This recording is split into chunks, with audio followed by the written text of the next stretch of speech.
This soybeans right here is the best I've ever tested all my life, and I'm not even exaggerating. By the time you follow up and put into practice the steps I'm about to show you in this video, I bet you won't go outside to buy soybeans again. I love soybeans because it is highly proteinous and good for my baby, and when I process it myself, I'm certain it's properly processed for best results. First thing first, I'm going to pick off stones, chaffs and dirt from the soybean seed and rinse it well to remove all form of dust.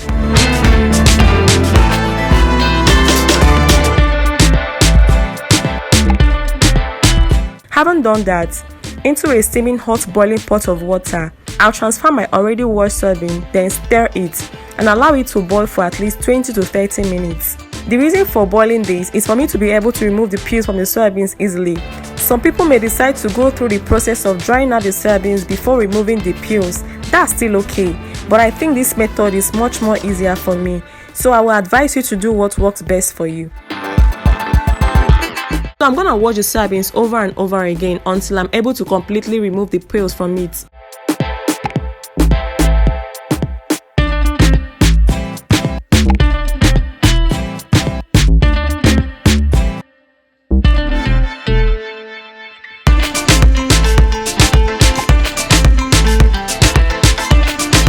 Now, the next ingredient on my list is dates. This is going to serve as my sweetener. Into a bowl, I'm going to pour in my dates, wash and then put a little bit of salt to rinse it off.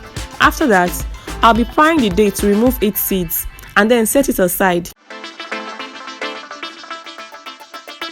The next on my list is groundnuts, and like I did with the other ingredients, I'll be washing it and also setting it aside. Now, I have all my ingredients outside to be sun-dried. Sometimes it takes days for it to be completely dried. Well, it depends on the weather. During the harmattan, it will only take some hours. I decided to complete the drying process in my oven because it saves more time. Next step is to toast the soybeans. So I'll be toasting and stirring this over a medium heat and allow it to brown up a little, but not to burn. Next is my groundnuts. I'll be toasting as well. If you have already toasted groundnuts, you can just make use of it without going through this particular process. Next is to match up all my ingredients together because I'm going to take it out for blending. And I'll be blending it with my home blender.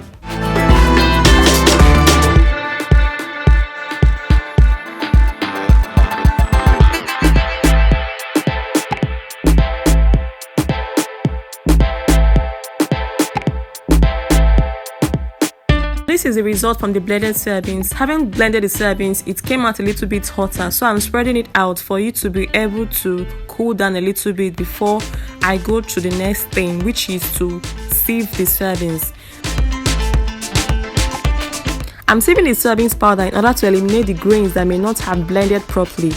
Since I use my home blender, I may not receive a 100% result at first. So you can as well skip this if you're able to use a very good heavy duty blender, okay? These soybeans can stay up to 3 to 4 months without spoiling, provided that it has been stored in an airtight container.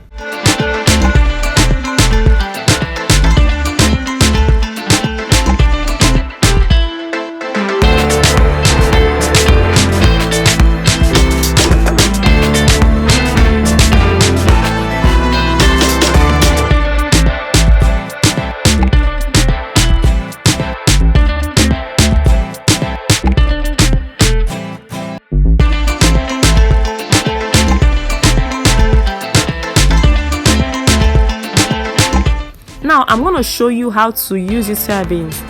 First off, I'll be preparing my pap. So let me tell you something, yeah? You see this pap? It is the truth. And I'm not even capping, yeah. My friends, if you taste this pap, you will definitely attest to it.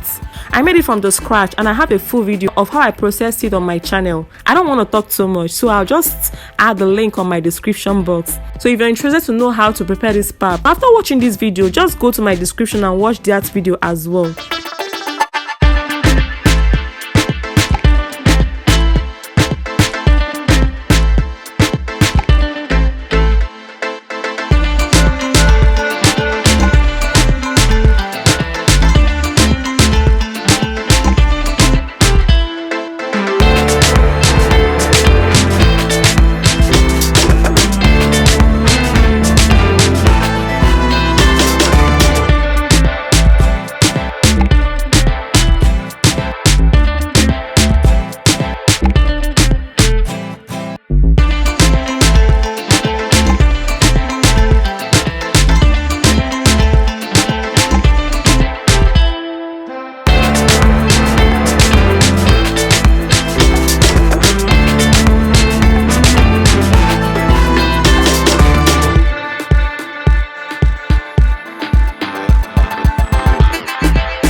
So I'll be introducing my soybeans in the pap, and then you're good to go. And if you're able to get the value from this video, please kindly give it a thumbs up and also comment your thoughts in the comment section. Until I see you next time, bye.